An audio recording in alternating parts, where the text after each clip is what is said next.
You will hear a number of different recordings, and you'll have to answer questions on what you hear. There will be time for you to read the instructions and questions, and you'll have a chance to check your work. All the recordings will be played once only. The test is in 4 sections. At the end of the test, you will be given 10 minutes to transfer your answers to an answer sheet. Now turn to Section 1. Section 1.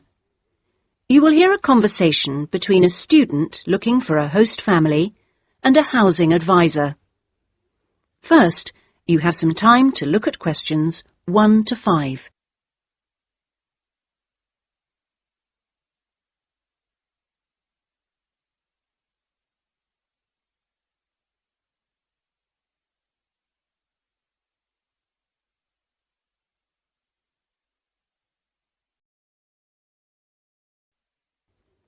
Now we shall begin.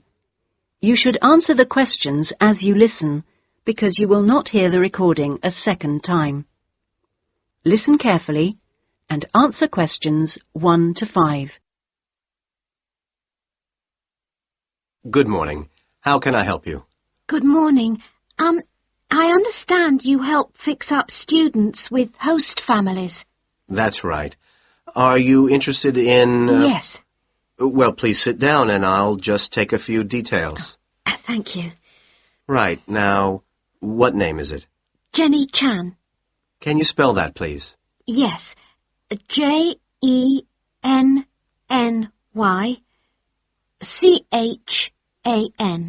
Right. And what is your present address? Seaview Guest House, 14 Hill Road. Okay. And do you know the phone number there? Yes, I have it here. 2237676. But I'm only there after about 7 p.m. So when would be the best time to catch you? I suppose between 9 and, let me see, past, before I leave for the college. Great. And can I ask you your age? I've just had my 19th birthday. And how long would you want to stay with the host family? I'm planning on staying a year, but at the moment I'm definitely here for 4 months only. I have to get an extension to my permit. You're working on it? Mm. Fine. And what will be your occupation while you're in the UK? Studying English? And what would you say your level of English is? Good, I think. I'd like to say advanced, but my written work is below the level of my spoken, so I suppose it's intermediate. Certainly your spoken English is advanced. Anyway, which area do you think you would prefer? Well, I'm studying right in the centre, but I'd really like to live in the northwest. That shouldn't be a great problem. We usually have lots of families up there. Before you hear the rest of the conversation, you have some time to look at questions 6 to 10.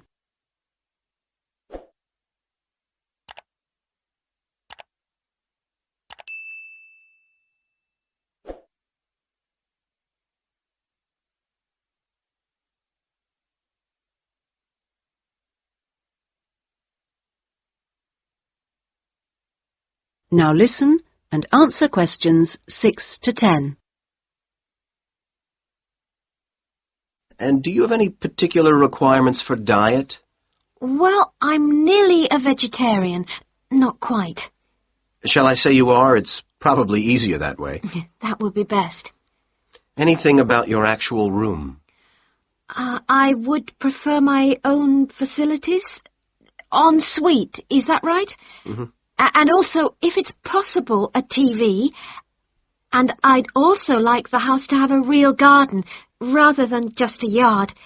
Somewhere I could sit and be peaceful. Is that all?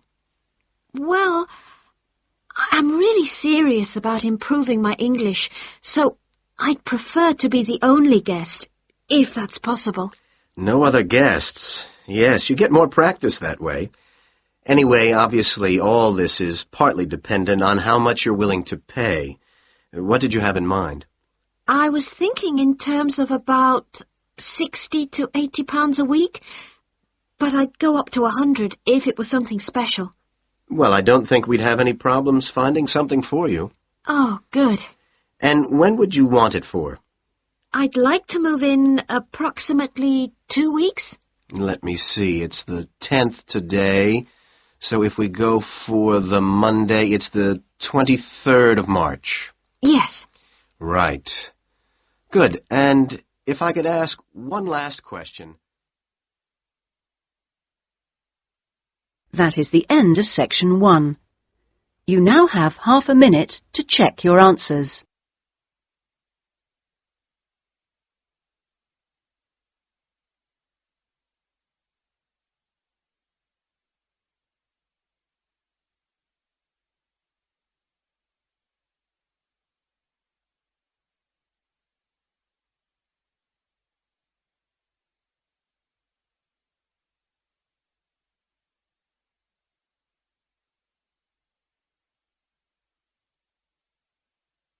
Now turn to section 2.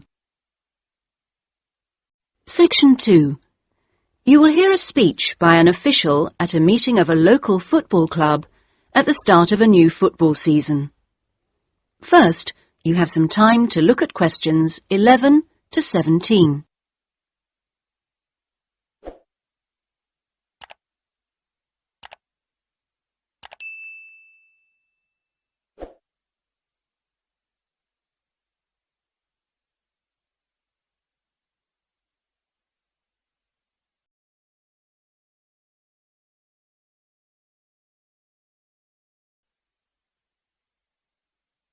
Now listen carefully and answer questions 11 to 17. Good evening, everyone, and thank you for coming to the soccer club meeting. It's good to see so many parents and children here tonight, and I know you're looking forward to a great football season. Now, I'd like to take a few minutes to tell you about some changes to the soccer club for the coming season. Now, this season, we'll be playing all our matches for both the junior and senior competitions at Kings Park, instead of Royal Park, which was used last season. Now, for meetings, we're going to use the clubhouse in Kings Park, and the next meeting will be held in the clubhouse on the 2nd of July. As usual, we hope to begin the season with a picnic next Saturday at the clubhouse. Please try and come to the picnic, as it's always good fun. At the last week of the season, we usually have a dinner and presentation of prizes to the players, and more information about this will be given to you later in the season. This season, we have more teams than ever. We hope to have 10 teams instead of 5 in the junior competition, and they will play on Saturday mornings beginning at 8:30 a.m. Training sessions will be held in Kings Park on Wednesday afternoons for the juniors, and they will be wearing red shirts again this year. In the senior competition, there will be 4 teams, same as last year, and their games will be played on Saturday afternoons, starting at 2:30. It will be at a 2 o'clock start, and the training session for seniors is planned for Sunday afternoons. Before you hear the rest of the speech, you have some time to look at questions 18 to 20.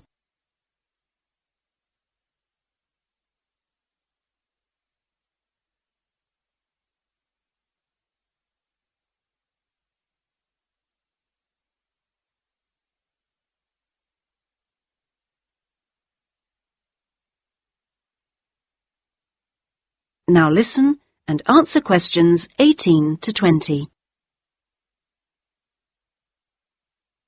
Now, I'd like to introduce you to the new committee for the soccer club for this season.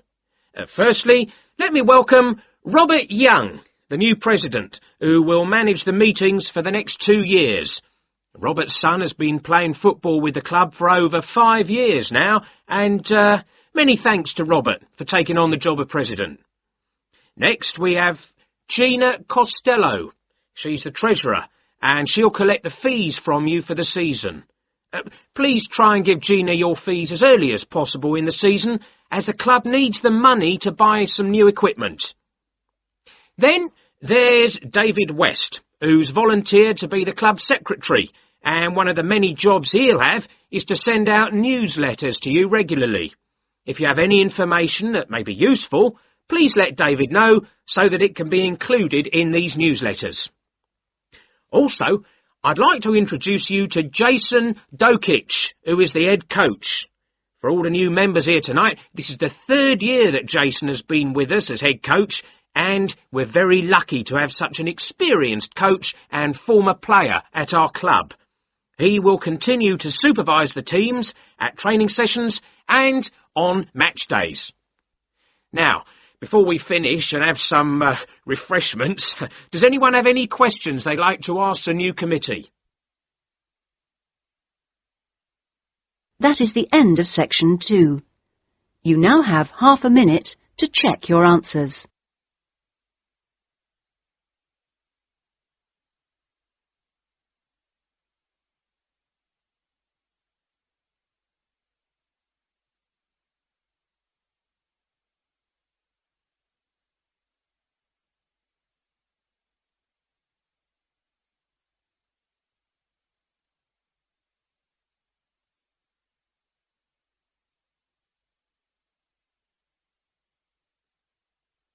Now turn to section 3. Section 3. You will hear a tutor and 2 students discussing a business case study. First, you have some time to look at questions 21 to 24.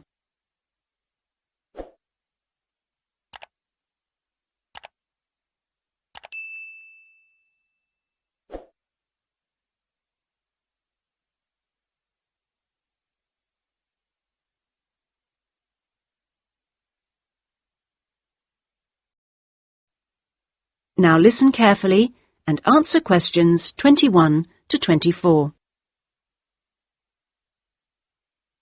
Right, Jason and Karen. Now, I asked you to look at the case study for Box Telecom as part of your exam assessment. It's interesting because they're in the middle of problems at the moment, and I want you to track how they deal with them. Let's start with you, Karen. Having read through the case study, can you just summarise what the problems were that Box Telecom had to take on board? Well, of course, what first came to their attention was that despite a new advertising campaign, they were suffering from falling sales, and this is something that had many causes. On top of that immediate problem, what had also happened over the last 2 years was that although they had invested in an expansion plan, they had to face up to increased competition. And before they had a chance to get to grips with the effects of that, they were stalled by a strike, and it was just when they were thinking about making a colossal investment in new machinery for their plants. So they were really in trouble. Yes, I think that's fair. And, Jason, now you contacted the company, didn't you? What did the company define as the reasons for these problems? Well, I think they've hit on the right things. It would be easy to say they had invested too heavily or at the wrong time, but in fact the signs were good, and what they were set back by was high interest rates.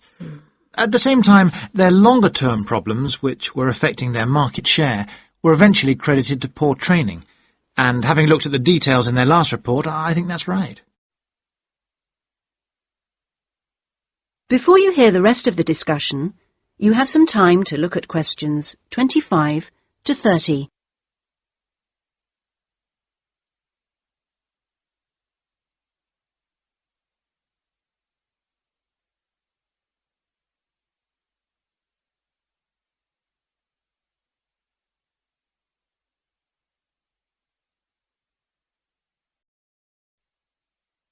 Now listen and answer questions 25 to 30. So, on to the larger issues then. Karen, what do you think the company will do? Well, Obviously, they have the choice of accepting the very favourable terms that another company, KMG plc, have given them to buy them out. That would mean creating a new company with a new image. Or they could decide on a bolder move and offer some new shares if they wanted. But I think they're much more cautious than that and expect they will start trying to find individuals who'd be prepared to back them with some of the capital they need. Well, you mustn't always assume that dramatic problems require dramatic solutions. Sometimes there's a simple fix, such as changing the guy at the top. If they truly are cautious, then I suspect they will seek to shut down some of their shops. But a more ambitious approach, and one which I think would have more chance of success, would be to alter how they're running things, the management layers and the processes. So, in your analysis, try to think of all the options. Jason? Yes, it's interesting because I found it a really useful company to study. Its problems cross all types of industries, and it's lucky it's so big. A smaller or even medium-sized company would have gone under by now. Ah, well, in fact, what I want you two to do is to go away when we've finished our discussion today and write a report. We've looked in general at the telecommunications market in the UK over the last few sessions, and I want you to take Box Telecom as an example and suggest some ways in which they might overcome their problems, and outline the reasons why you think as you do. But try and keep it intrinsic to the company rather than dragging in other examples. Is that okay, Karen? Yes, I think I can do that. Personally, I've got great hopes for it. I think it will recover. That advertising campaign they did was very strong, and they're very innovative with their products. They set new trends.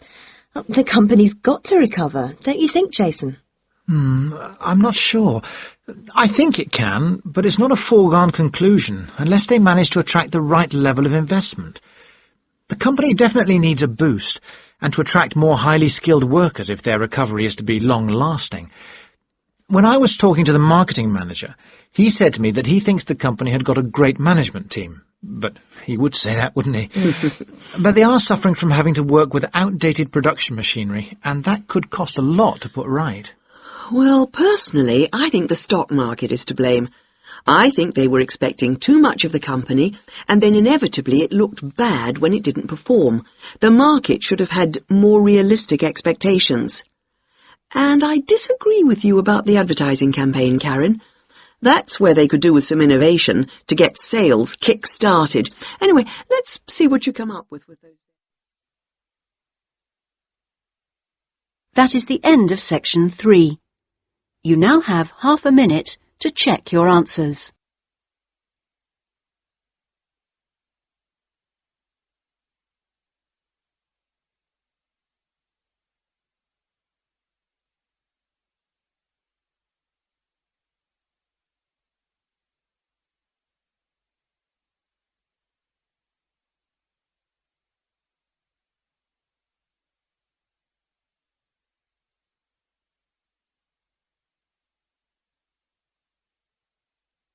Now turn to section 4. Section 4. You will hear a university librarian giving a talk to new students. First, you have some time to look at questions 31 to 40.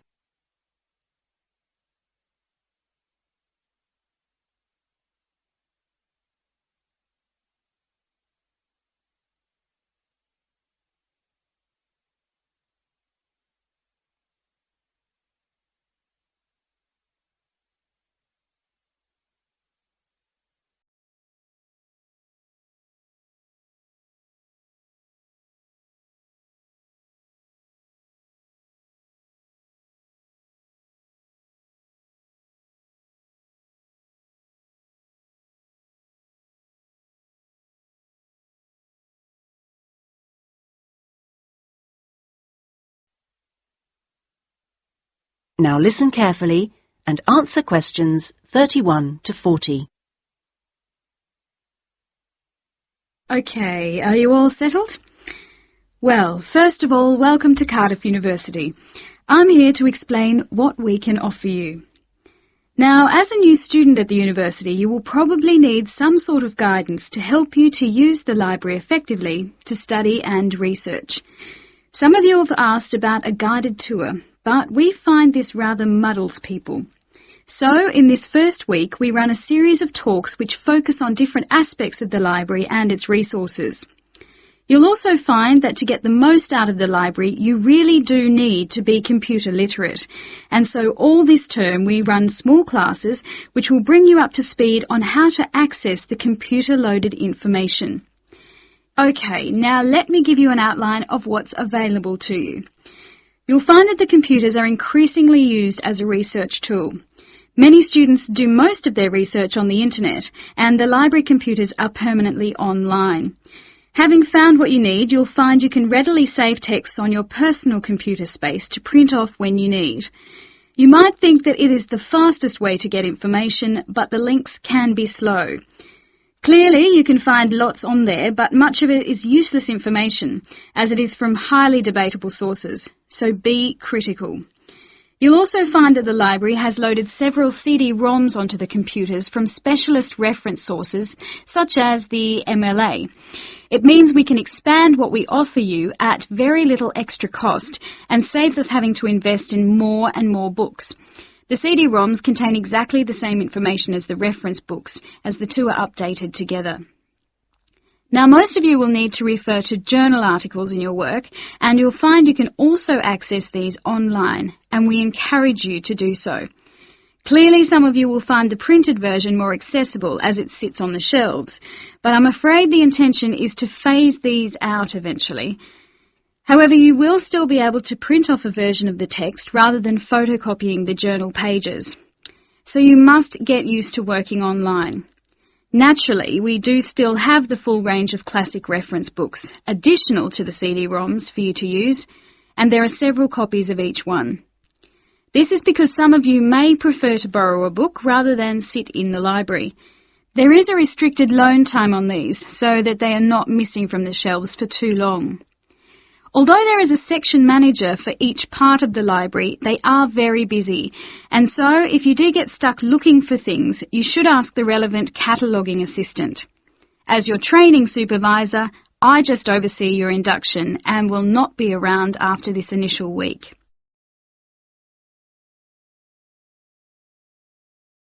Some of you may be interested to know that the library is offering specialised training sessions on writing a dissertation.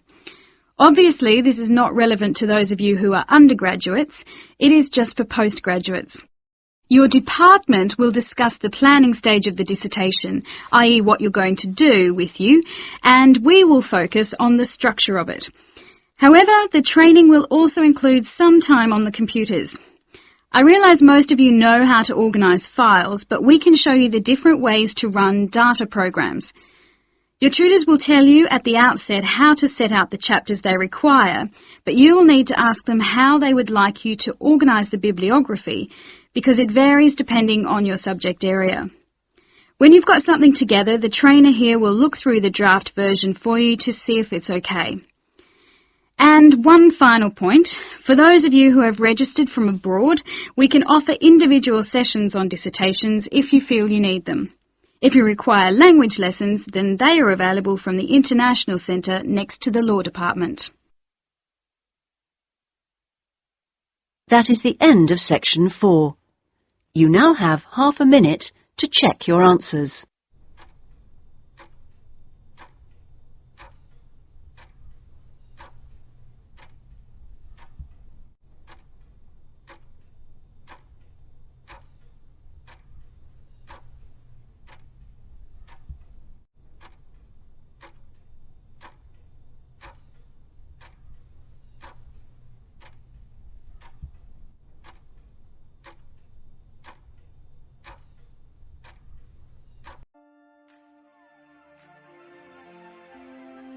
That is the end of the listening test. In the Ielts test, you would now have 10 minutes to transfer your answers to the answer sheet.